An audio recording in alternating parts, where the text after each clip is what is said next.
বৃহস্পতিবার পবিত্র রাতে কেউ যদি এই দোয়াটি 100 বার পরে কোনো দিন পৃথিবীর কোনো মানুষের কাছে তার হাত পাততে হবে না। পৃথিবীর সব কিছু তার পায়ের নিচে আল্লাহ হাজির করে দিবেন। দারিদ্রতা থেকে মুক্তি দান করবেন, বিপদ আপদ থেকে মুক্তি দান করবেন, তার সম্মানকে সুউচ্চতা দান করবেন, অসুস্থতা থেকে দূরে রাখবেন। আল্লাহর অশেষ দয়া ও রহম তাকে দান করে দিবেন। সুবহানাল্লাহ। বৃহস্পতিবার রাত এটি গুরুত্বপূর্ণ রাত। এই রাত সপ্তাহে একদিন আসে।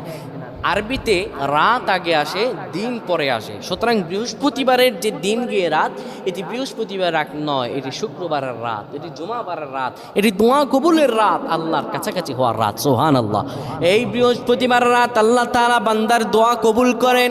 কেউ যদি বৃহস্পতিবার রাতে ঈশা নামাজের পরে পবিত্র হয়ে ইয়া হাইয়ু ইয়া হাইয়ু ইয়া হাইয়ু ইয়া রফিয়ু ইয়া রফিয়ু ইয়া রফিয়ু এই দোয়াগুলো পড়তে পারে 100 বার, আল্লাহ রাব্বুল আলামিন